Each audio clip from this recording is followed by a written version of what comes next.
to all the lovely new subscribers. Thank you for hanging out with me. For those that are new to the channel, don't forget to hit the subscribe button and the little notification bell so that you get a little message to say that I'm here and I've done a new video. What can I say? I'm just marginally late, aren't I? Well, I'm going to say I'm marginally late. You're probably going to totally disagree and tell me that I'm really late, of which I'm fully aware that I'm really late. So this is my May update in like, what is it?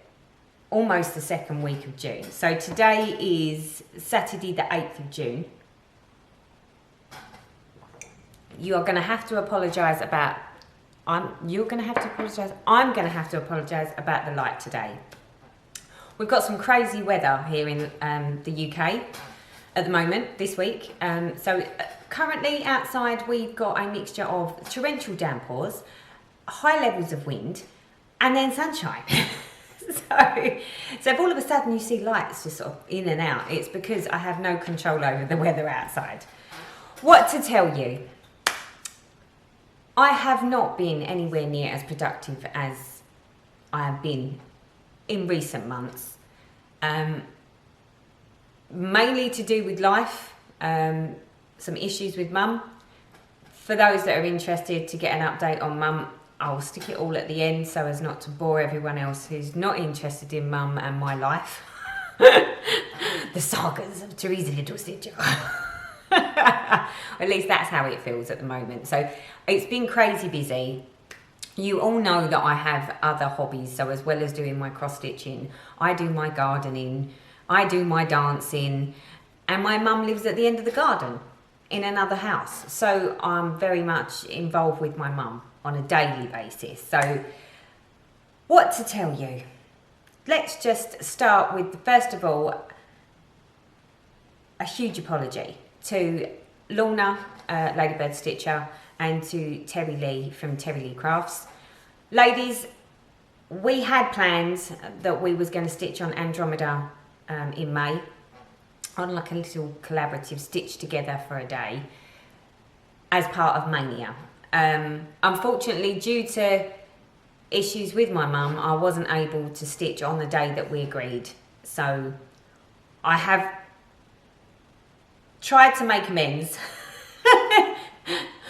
and I stitched on her after the event. So there is a little bit of progress on her, but I am so sorry that I couldn't join in the fun and update you all. But Terry and Lorna both know, because obviously I'd already contacted them to say I'm so sorry. I didn't manage to do it because I had some issues with my mum.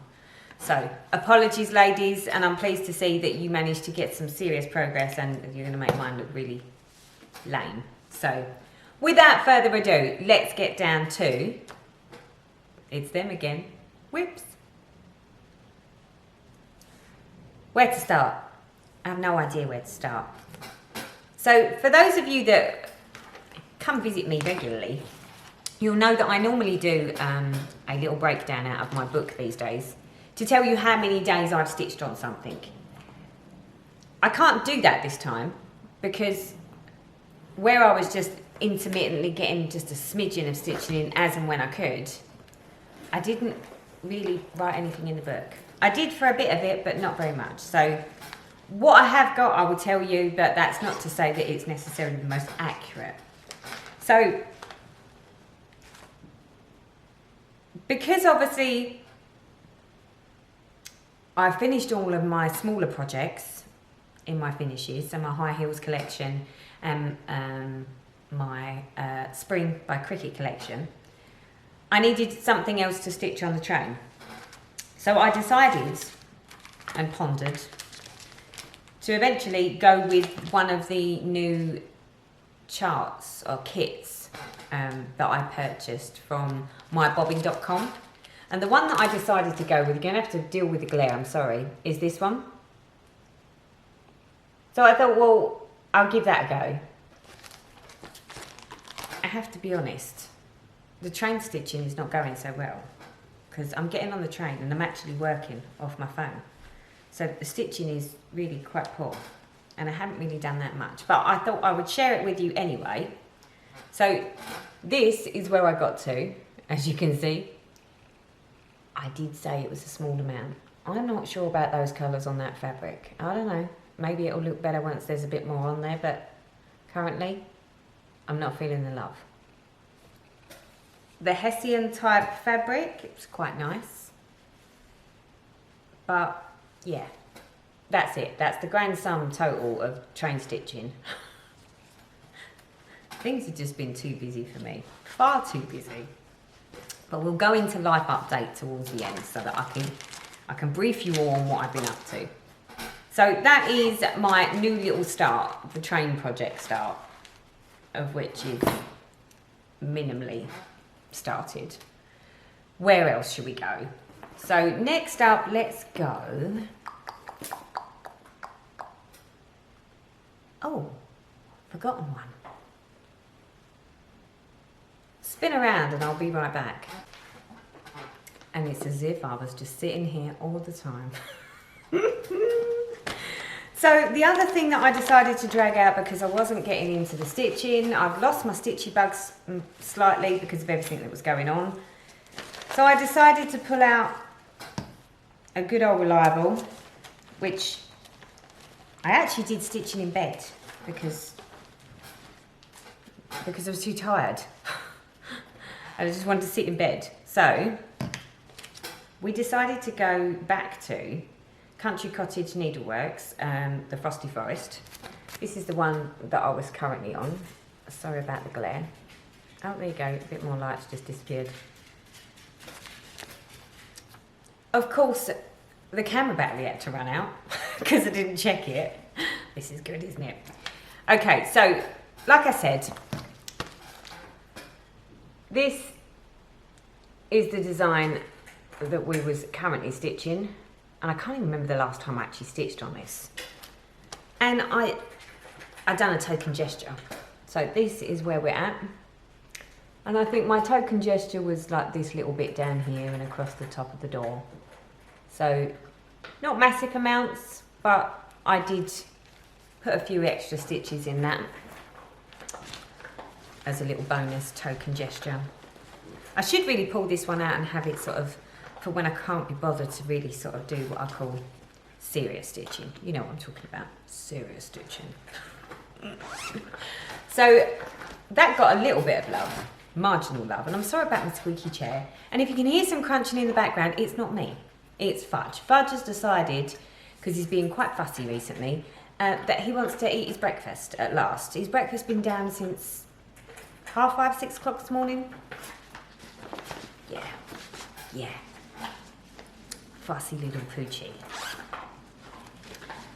So, next up.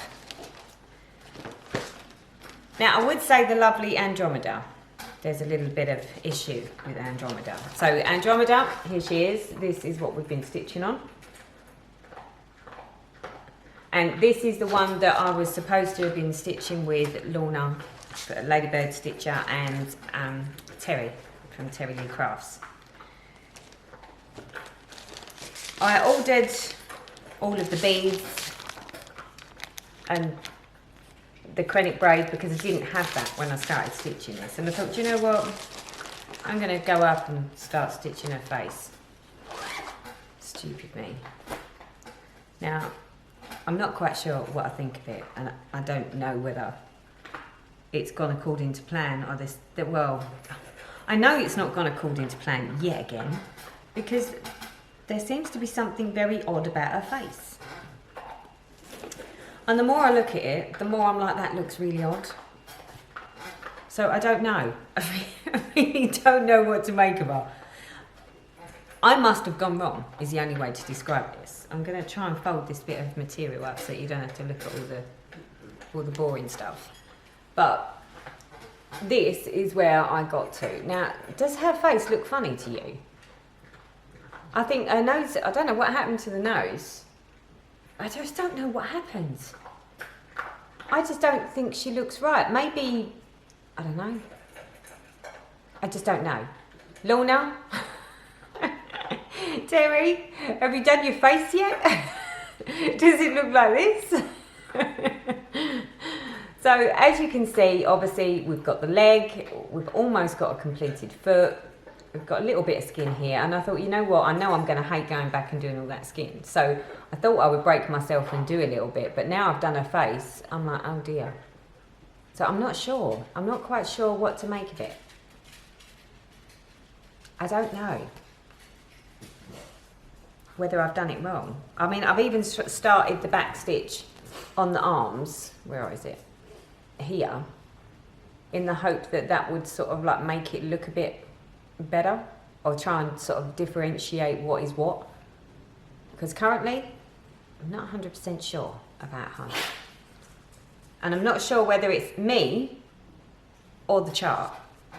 I mean, I have tried to revisit the chart, but because I'm doing 1/1, as far as my calculations work out, I'm sort of in the right place. I'm not really sure what's happened to her. But yeah, so any thoughts on... It's just going to have to be a really ugly girl. What can I say? She's got a stubby little short nose and a face that sort of looks like someone smushed it. Well, that's how it looks to me, but then I don't know if it's because I've sat and studied her, and because I've studied her face, that's the reason it looks a bit smushed. I don't know. But anyway, progress on Andromeda. So I did do more on the lovely Andromeda, of which I think there's a bit of a face issue. Or I just roll with it. You know what I'm like? So undecisive about what to do, whether it looks right or whether it doesn't look right. But hey, it's all part of stitching, isn't it? So what else? What's next? Hold that thought. Fudge now wants to go out. This video is just going to take me hours at this rate. Now, it's probably going to get a bit noisy with the wind now, because I've just opened the back door because the dog was acting like he wanted to go out, and now he's just looking at me. It's so like, oh, what'd you do that for? So I've left the back door open. So you'll hear birdies tweeting, hopefully. And you'll hear probably the wind. Right, next. This is all over the place, isn't it? Next up, let's do this, shall we? So according to my information here, Andromeda got 2 days on her face and the bottom of her leg. Then we stitched on Alternative Reality, my lovely Heaven and Earth design by Josephine Wall. Yes, it is, just double checking. Josephine Wall, where are you? Andromeda? It's in this one, I think. No, not that one. This one. Yes. So we did a little bit on this one. Do you know what? I think my dog must have some sort of dementia or Alzheimer's, because I've opened the side back door.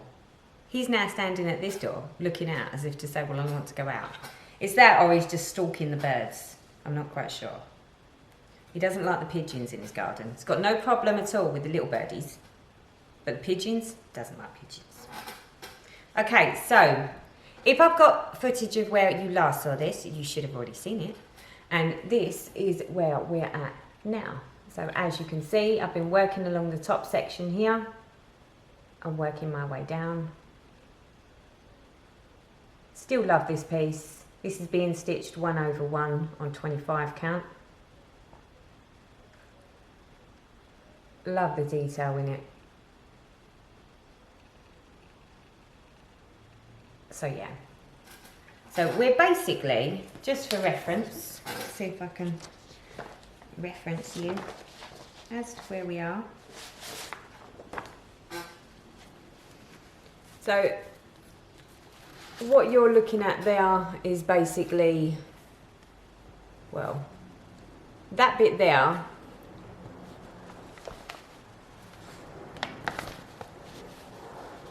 is sort of this bit here. So this bit here is sort of this bit here, just for reference. I can't wait to get down to a bit of face. That will be nice to see a beautiful little face. But patience is a virtue, of which I'm still learning. But yeah, so I do feel like I managed to get a reasonable amount of stitching done on my lovely Alternative Reality, because it was very much neglected for a while there. So we did some stitching on that. And like I said, as far as I know, Alternative reality got 3 days. Or 3 evenings, I think. So that is that one. What's next? Next up, my lovely mini Red Queen Red Dragon. Now this one I've got footage of, so I will show you about now where you last saw it.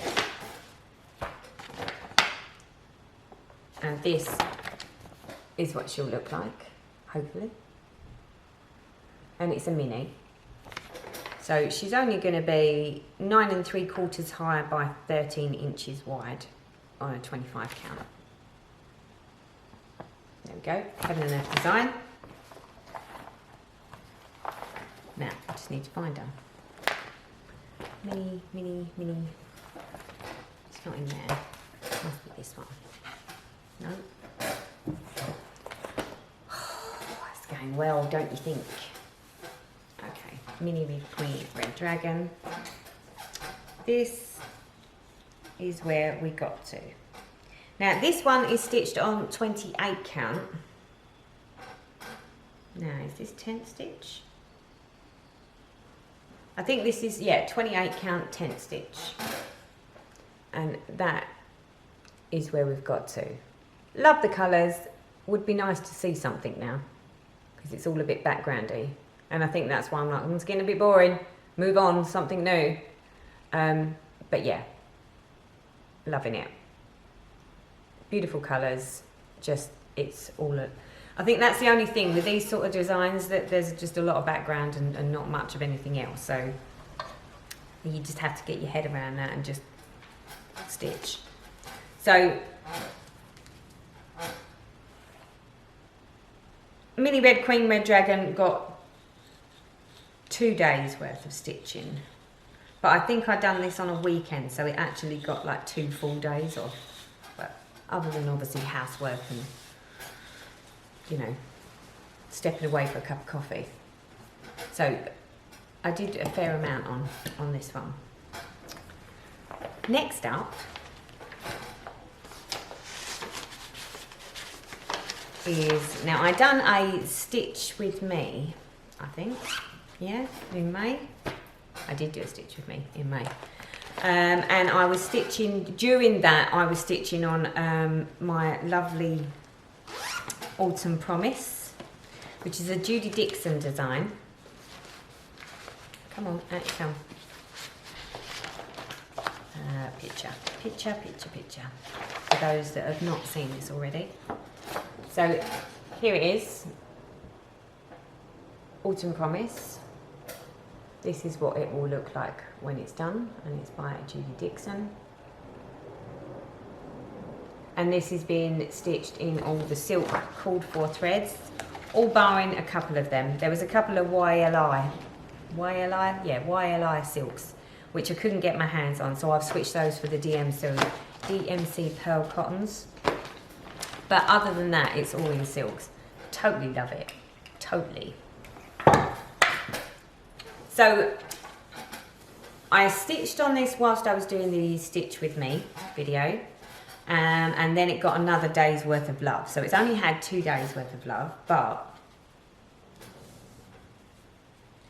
it's coming on lovely. And it's one of those ones that I really enjoy doing. But I do have to be on top of my game when I'm stitching it. So here we are. This is where we've got to. So I'd already completed band 1.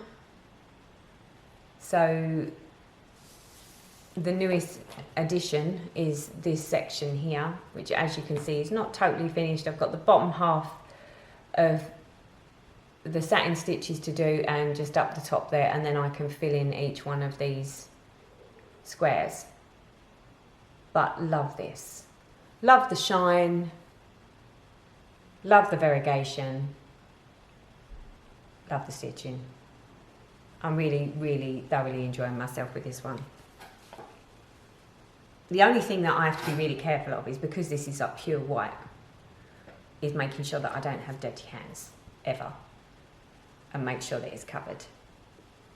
So yeah, so a little love there. Nothing like a little love.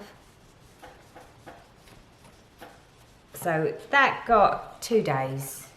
One day of which was the day that I was actually doing the stitch with me. And then obviously 1 extra day of love. But really love that one. And I think it's because it's so different to everything else that I'm stitching. It's, you know, it's more the drawn thread and the hard hangery type stitches rather than, you know, the crisscross. So it's quite refreshing to just do something a little different. So that is Autumn Promise. And finally,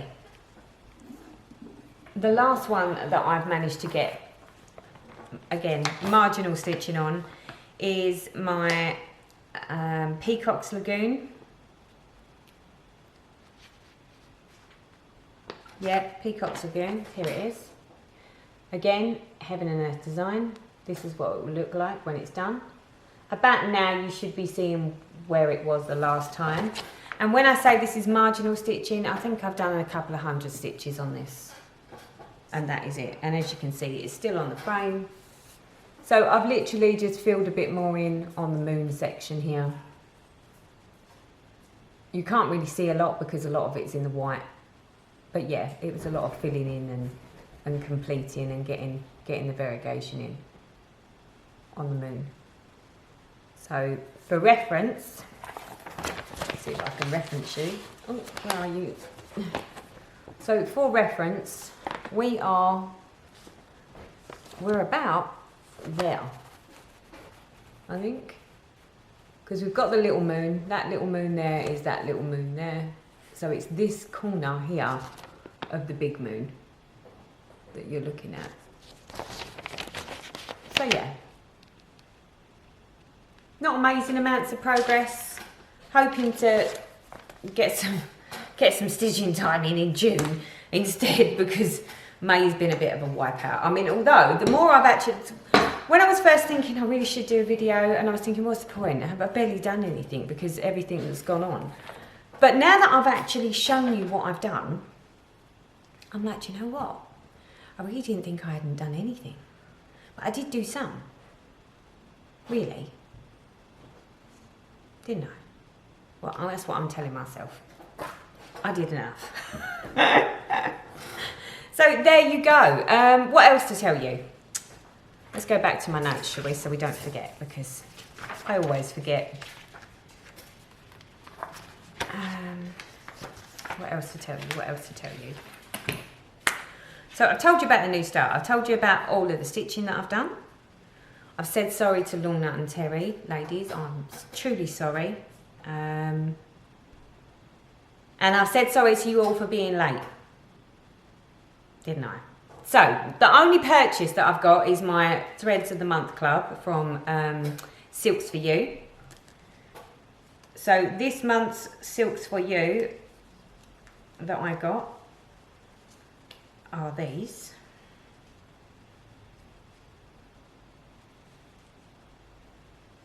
For a little bit of haul, but this is it. So some lovely little threads there to go in my little collection. I really just need to start using them in projects now, which I haven't done. But right now, my brain and everything else that's going on, I haven't got time to sit there and decide, you know, should we switch this colour out? But again, all of my designs at the moment are the big projects. And I think my only thing this month, or May, that I was a bit disappointed with, was the fact that I didn't actually get any stitching done on my chatelaine, because I'm trying to sort of make that a bit more of a focus piece, because I really do want to get it done so that I can start another one. But you know what I mean. It's like there's certain ones that are just screaming at you, come on, get me done now, get me done, and that's one of them. So maybe that one will need to come out in June. Okay, that is it for stitching. That is it for anything that I've got to actually show you. So for those that are not interested in life update, it's lovely to hang out. Thank you for coming and joining me, and bye-bye. For those that are interested in life update, let's do that, shall we? What to tell you? Mum update, let's start there. So, Mum post-stroke has been fairly good, all things considered. She has good days and bad days, you know, days where she, you know, toddles off out and she's quite all right. And then there's other days when she doesn't get quite so much sleep. Some of those cognitive problems are more impacting on her everyday life. But she's coping with it, she laughs about it, and 9 times out of 10 now I have to say to her, like, you're sitting there saying it's because of your stroke. I said, and that you keep forgetting things. I said, look at me. I mean, whilst things were all up in the air in May with Mum, and I had to tell her the story just to prove the point. So, because I was a little stressed, because I was, you know, worried and stressed, I made myself a cup of coffee. You know, you backwards and forwards to the fridge, get the milk out, pour it in the coffee, you know. And then I came back to the counter, and I'm looking at the counter, and I'm like, well, where's my coffee? I just made the coffee. So I'm looking all over the kitchen for the coffee, only to find that I put the coffee in the fridge. So, needless to say, if your mind's not on the job, then it can go away, even if you're as sharp as as sharp as you like. So, Mum quite appreciated the fact that I shared that with her, because it made her feel a lot better. So post-stroke, cognitively, Mum is doing exceptionally well, all things considered. Unfortunately, we had a bit of a turn in May. Mum became unwell with a UTI, of which we got antibiotics, so she was very sleep deprived, and obviously the less sleep she gets, the harder her everyday life is because of the cognitive issues. The more tired she is, the harder, you know, things come to her. So she was a little bit off kilt. She had 7 days worth of antibiotics. Everything seemed to clear up. She was just starting to get some sleep. 3 days after her antibiotics stopped, all of a sudden it's back again with a vengeance. So, because I'm like, we can't leave this, Mum. We need to get you seen again. Well, this time we've got another set of antibiotics, and they said, oh, you need to have some bloods done, and we need to do a culture on it because it shouldn't have come back so quickly. So, because that's from the GP. Within 48 hours of that, we ended up having to take my mum into the hospital. So we called an ambulance. She was struggling to stand up, to take her weight. Her legs were buckling under her. She was really not very well. And the problem is before my mum had her stroke, she got diagnosed with gallstones. They were prepared to take the gallstones out because she's got multiple gallstones, so they was going to take her gallbladder out. But then she obviously had the stroke, and then some of the gallbladder attacks subsided. So, you know, Mum's like, oh, no, Dad, let's just leave it alone. You know, it's bearable, I can live with it. For now, let's just leave it alone. I think because everything that had happened, you know, with being in hospital with a stroke and then the whole, you know, things since then, she's just like, if it's not a problem, you know, just leave it alone. Well, now it's become a problem. So slowly but surely over the last few months, she's been getting more and more like mild gallstone attacks. Obviously, since she's now unwell, and part of being that unwell with that type of thing is that you have to drink lots and lots of water to flush. Well, the problem is that Mum can't guzzle water, because as soon as she starts drinking like gulps water, it fires off her gallstones. So next thing you know, not only is she sort of, you know, in absolute agony with the fact that, you know, she's got a UTI, but on top of that, she can't drink the water, and now she's having gallstone attacks. So she's doubled over on the floor on all fours in absolute agony just because she's tried to drink the water. Then obviously when she's trying to eat, the gallstones were firing up. So we sort of got a vision, you could sort of see that actually something was going a bit awry. Obviously the fact that she was so unwell, we called the ambulance. We ended up over at A&E. They had a little look at her. They gave her IV antibiotics because they did find infection. Then they put her on antibiotics and put her in for an urgent scan of her tummy, which we went in the following day. So they let her come home for one night, and then the following morning we went back to the hospital and we got her an urgent ultrasound and went and saw the registrar, of which he turned around and said, yes, she's got, you know, multiple gallstones doesn't seem to be inflammation of the gallbladder at this point in time. He said, however, he said the blood tests show that a potassium through the floor. And he said, that's very dangerous. So he said, you know, she needs to eat things with potassium in them. So I was like, well, I said, she's struggling to eat anything. I said, or drink anything right now. So then they said, well, obviously, until we've rectified all these other little issues, we would need to rectify all of this before she can have the gallbladder removed anyway. So I was like, right, okay. So they said, well, we'll give you this potassium syrup. They said, and come back in 48 hours. So then we had to go back in 48 hours. You see what I mean? It's just like 48 hours, 48 hours. Now, that's fine if we lived local to a hospital and that I didn't work. But I do work and we don't live local to a hospital. So obviously that's all this. And when you go for these hospital appointments, it's not like popping to the doctors for half an hour. This is like, you go to the hospital for your 9 o'clock appointment and you're still there at 12:30, 1 o'clock in the afternoon. So you lose half a day or a whole day at the hospital. So I was like, right, okay, I'll bring her back. So we took her back in, they run the bloods again. We had to sit and wait 3 hours for the results. Yep, potassium's back up, so she doesn't need the potassium now. She just needs to eat a banana a day. Okay, not a problem. I said, however, her pancreas enzymes are really elevated, like quite substantially. So I was like, right.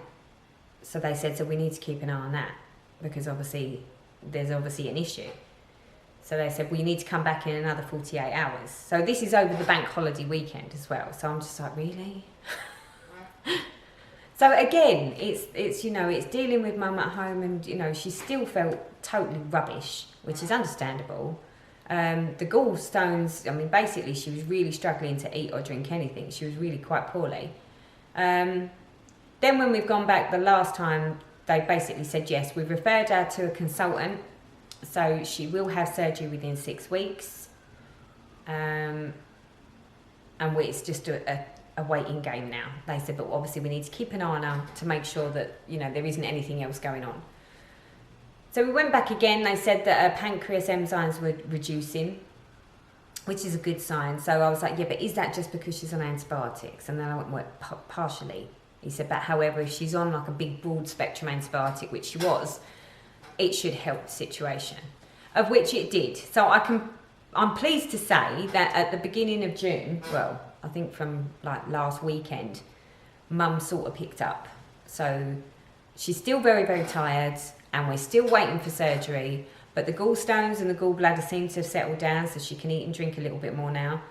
And now it's just a waiting game to hurry up and get the surgery. Because I think once she gets that, she'll be tip-top. Because a lot of my mum's problems now are that she can't eat and drink a lot of foods, or a lot, you know, she can't eat bigger than this portion, and she has to be very specific about what she eats and drinks. You know, she can't have too many cups of coffee or tea, she can't have too much water.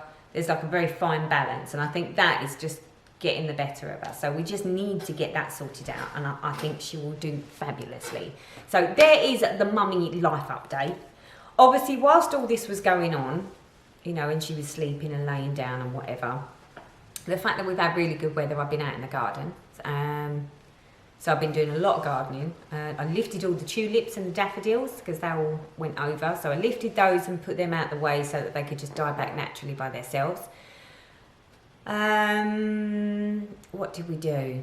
So the dahlias, I'd already started all my dahlias off in the greenhouse along with various other plants, and I'd sort of said last year, the end of last year, I wanted to make some of the beds just a bit bigger. So the rockery bed I wanted to make longer, and the side bed I wanted to make bigger so that I can get more plants in.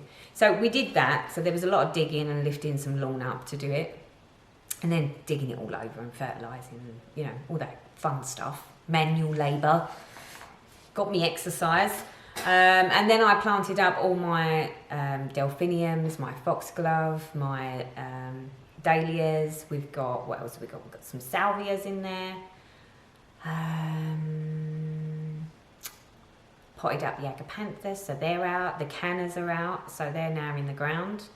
So yeah, so garden-wise, it's been all planting and getting things in now. The only trouble is, here in the UK, we suffer really badly with slugs and snails. And I'm very careful about what I put down. Obviously, I've got a dog, and I'm very careful because of the birdies. I don't like to put down slug pellets or anything like that because, you know, it only takes for a birdie to pick it up or the dog to pick it up, and there's serious problems, you know. So, and I actually found out from a very reliable source that the slug bait pots that you put in the ground and you put beer in it or yeast in it, it's supposed to attract the slugs. You should never use those. And the reason I know this is because I've got quite a lot of hostas in the garden. I wasn't aware of this, but if you use baited slug boxes or slug things in the ground, the smell of it actually, how to describe it? So if you use the slug boxes that you sink into the ground and you put beer or yeast in, it actually attracts slugs from outside your own garden. So if all you're trying to deal with is the slugs in your garden, never use one of those bait traps, because in actual fact the smell of it attracts all the slugs from other people's gardens, so they make their way over. So I was like, oh no. So, and I've never really used them. I've always found that the best way to get over the slug and snail, I mean not so much the snails I just go around and pick them up and stick them in the brown bin and they go off to, you know, the green waste. But the slugs are like the bane of my life. And the fact that I'm an avid dahlia grower and love delphiniums, obviously slugs love those. It's like gourmet dinner. So I do spend a lot of my time in the night time at sort of 10:30 out there with my torch on slug patrol. And then again at sort of like 4:30, 4:45 in the morning before I'm getting ready for work, I'll go out and do another sweep of slug patrol. But normally I don't have to do all this, especially at this time of year, because I put a nematode down. So there's like it's like an organism that's in like a powder that you have delivered. It has to be kept refrigerated. And you mix it with water and you sprinkle it over the ground. And as long as you keep the ground moist and damp for 7 days, the organisms are underneath inside the soil. And when the slugs are on the soil, it infects the slugs. And the slugs just stop feeding after 3 days and die underground. So you never have to pick any up. You're not going to like come out and find loads of slugs all just like, you know, splattered all over the garden, dead. They actually sort of die under the ground. And every year I've used those and they've always been fabulous. Well, I don't know if everyone's cottoned on to them and that it's this new, you know, a new trend or new craze, but all of a sudden there's none available.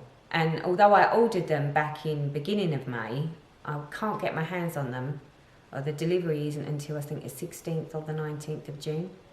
So at the moment I'm on constant slug watch. And obviously with the weather the way it is now, where it's not warm or it's not hot and sunny, we're actually starting to get some torrential downpours. Every time I go out there, there's another dahlia that's been totally nobbled. So it's like, no, all that new growth, they've eaten it. So yeah, so the garden is rocking along, although a bit, you know, slug bitten in places. So I'm hoping that I can stay on top of the slugs till the nematodes come. Or at least until the finer weather comes, because the slugs don't tend to come out when it's hot and sunny and dry. They tend to come out more when it's wet. And although I've got frogs in the garden, the frogs just obviously aren't eating them fast enough. But then with the amount of dahlias and stuff I've got out there, I've probably got a ton of slugs. But I'm doing my bit. I'm out there hand picking slugs every night and every morning.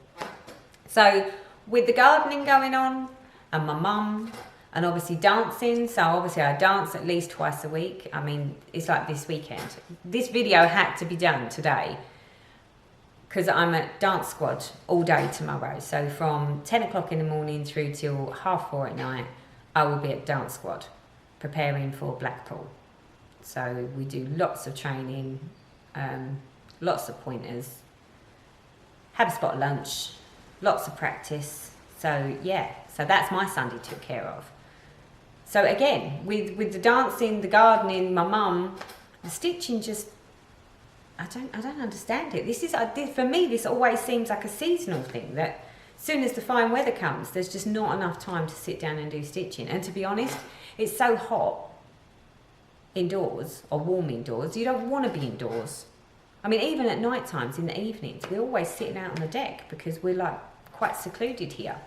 So you tend to find that it's just, it's too hot otherwise. But that's not to say that I'm not going to get stitching done. And I am hoping to do better than I did last year or the year before, because both of those years, my stitching really waned off in the summer, to the point that there was no point in doing a video because I had absolutely nothing to show anyone. So yeah. So I was thinking, well, what's the point in doing a video? But the good thing about making these videos is by making the videos and knowing that there's like not an expectation, but there's always people are going to wonder where you are if you don't upload a video. Does inspire me that on the days when it's not very nice and I'm not busy and I'm not dancing or I'm not gardening after I finish work, or I'm not too tired, to just put a few stitches in, just so that I've got something, so I can say, here I am. I haven't fell off the face of the earth just yet. So yeah, so there you go. There's my life update. Work is ridiculously busy, but then that always is. Nothing changes there. I haven't won the lottery, so I'm not a leisurely stay-at-home gardening wife. The only thing that I was thinking about doing was opening another channel, like a gardening channel, of just like, you know, working girl suburban garden, of the things that I do in the garden and the stuff that I do in the greenhouse. Still a bit undecided. I might give it a go, I might trial it. It's more for sort of seasonally, as I put, you know, how I pull my dahlias out, and then how I put my tulips down, and, you know, how I do stuff in the greenhouse. I am sort of contemplating having another channel that runs alongside my stitching channel. Because this is it is, you know, in the winter I'm very much about my stitching, and I don't really do that much in the greenhouse, but I do bits in the greenhouse, because obviously I have my dahlias and I have my chrysanthemums, and I have my begonias, my pelargonias, all out in the greenhouse. So it's not like it all just goes to bed and just shuts down. There are bits and pieces I do in the garden, but that's more predominantly my stitching. But then come the summer and the heat wave weather, there's loads of stuff that I'm doing in the garden, but it's too hot to sit and do my stitching. So I might have 2 different channels running and see what interest I get. So for anyone that likes gardening, likes me waffling about my garden, there might be another channel for you to watch, but watch this space. We'll have to see if I might do a couple of test videos and see, because I can imagine that navigating the videoing of like stuff when you're gardening and your actual gardening might be a little bit more tricky than sort of me just sitting here showing you stuff. So, but we'll see how we go. So that is me done. I've waffled on, I've given you my life update, you've seen what stitching I've done.